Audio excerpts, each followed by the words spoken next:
অফিসের মতো করতে পারো না? ছেলেটা আমার না খেয়ে অফিসে গেল।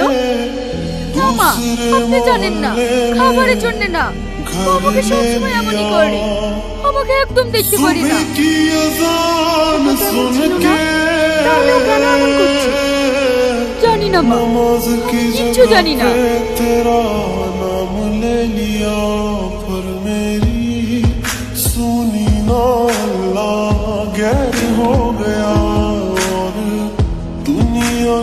আচ্ছা সালমা, 5 নম্বর ফাইলটা তুমি রেডি করেছো?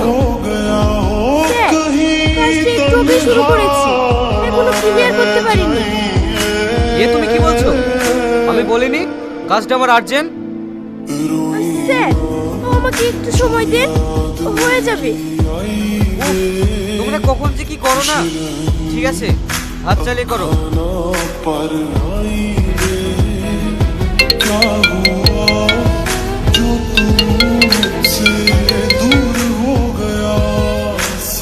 হ্যালো, কে বলছেন? আমি শাহিন সাহেবের ওয়াইফ বলছি। ও মিসেস ম্যাডাম, ওনাকে একটু ফোনটা দিন না।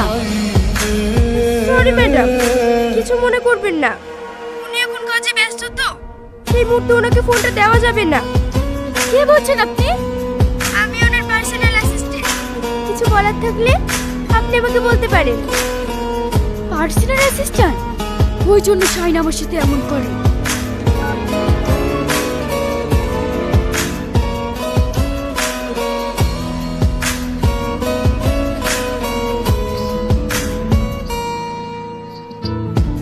অফিসে তুমি এমন ব্যস্ত থাকো, ফোনটা ধরার সময় পাও না। বাড়িতে যে একটা মানুষ আছে সেটা পর্যন্ত ভুলে গেছো। আমি অফিসে ঘুমাতে চাই না, কাজ করতে চাই। সবসময় তোমার সাথে ফোনে গল্প করলে চলবে? পারবে কেন?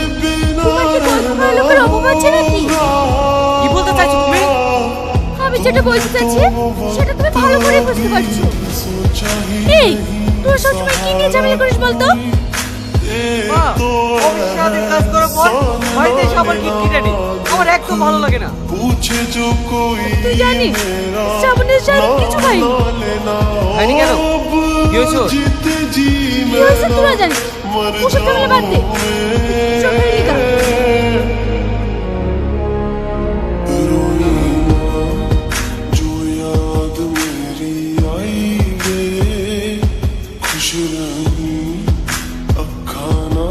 पर आएंगे क्या हुआ जो तू मुझसे दूर हो गया सपना दोनों का चूरो चूर हो गया हो तेरे साथ रहे मेरी परछाई एशो